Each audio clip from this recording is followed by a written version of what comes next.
Welcome back. If you watch the program, you know I've covered extensively the litany of controversial practices at gender clinics and children's hospitals across Australia and the wider world.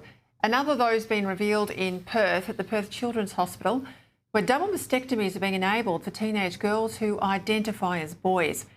In what the state Labor government's tried to keep secret, the 4-year-old model of care document reveals that the gender clinic at Perth Children's Hospital will connect under 18-year-old patients with private surgeons for what they call top surgery. The state's health minister hasn't revealed how many referrals have been made, and it's worth pointing out that nationally there's no accurate public data being collected or available on the extent of mastectomies on trans children. Well, joining me now is another expert who's lent their voice to the chorus of people speaking up. Professor Gary Geelhoed is a retired paediatrician and researcher who also served as the Chief Medical Officer of Western Australia. He also directed the emergency department at the Princess Margaret Hospital for Children, which was the successor or the predecessor to the Perth Children's Hospital, which is now home to a gender clinic. Professor joins me now. Professor Geelhoed, thank you. Thank you. Thanks, Peter. Thank you for being on the show, but I think more importantly for people around the country, thank you for lending the weight of your experience and your good medical name to this debate, because what we are talking here, and I am a woman obviously, is irreversible surgery for women. How concerning is it that the Perth Children's Hospital is enabling this?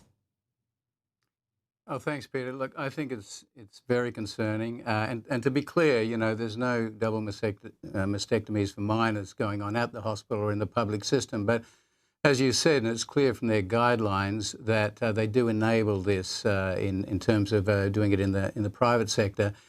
On a personal level, I just recently, a friend of mine, colleague, he wrote to me appalled that a young child had been referred to him at 14 who'd had a double mastectomy. She wasn't referred for gender issues to him. And what that means is that child at 14 was also on cross-sex hormones, trying to approximate, you know, what a male is, what a boy is. There's no evidence at all, really, that the surgery or the cross-sex hormones in the long term are going to help this confused child. But there's growing evidence that these treatments may well do that. They're making her a patient for life. She'll be on medication for life if she continues on this path. We know it may have effects on her bone density, on her longevity, but certainly on her fertility.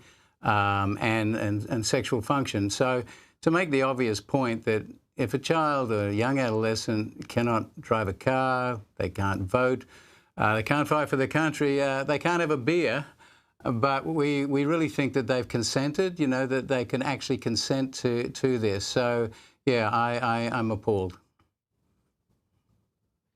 If this model of care document is 4 years old, then it predates the Cass review. It predates the experience of Tavistock in the United Kingdom.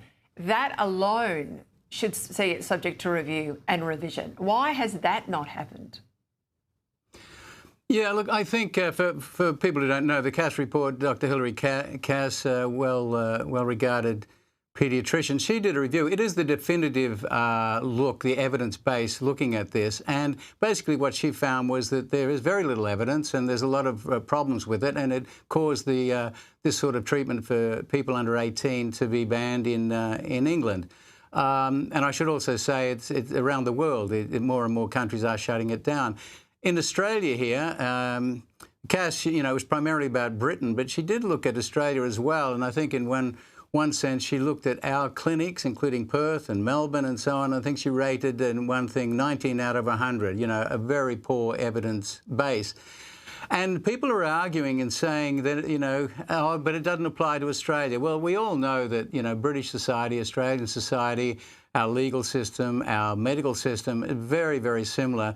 And so they have to come up with that because essentially they can't, although they try to you know, criticise it. So I think we're really overdue for a proper review to stop this because, you know, children are being harmed every day in this country.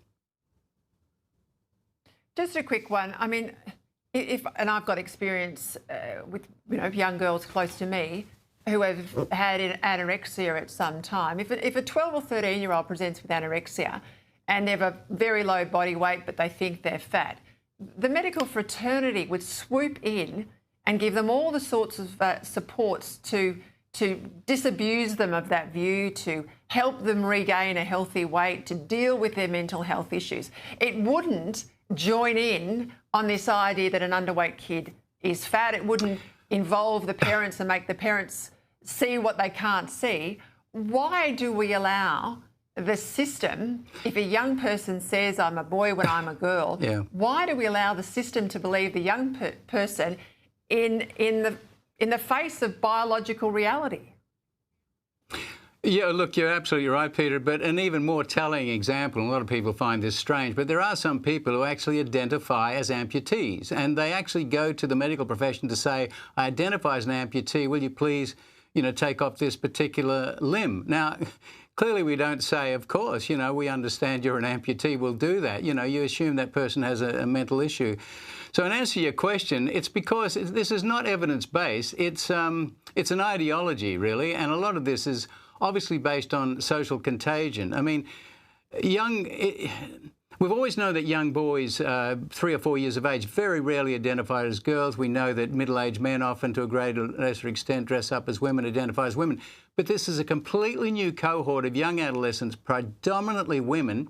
If you look at the figures, like 10, 20 years ago, maybe you had 2 or 3 of these people. Now they're in their hundreds, if not thousands, presenting. And it coincides with social media. We also know that historically, the cohort who are most prone to social contagion are teenage girls. And so you put all that together, and then when they turn up, instead of having a sort of a broad look at why these young people confuse, there's a sort of default that if they give a convincing case that I think I'm in the wrong body, then basically they must be believed and affirmed, so-called, Now, look, I know this sounds trite, but if you've got a perfectly healthy body and you think you're in the wrong body, the wrong sex, your problem's not in your pants, your problem's in your head. Spot on. I wish all strength to your arm. Honestly, we've got to keep fighting this debate. I think this is the thalidomide. It's worse than that, but it's the thalidomide of our generation. Professor Geelhoed, thank you for your time.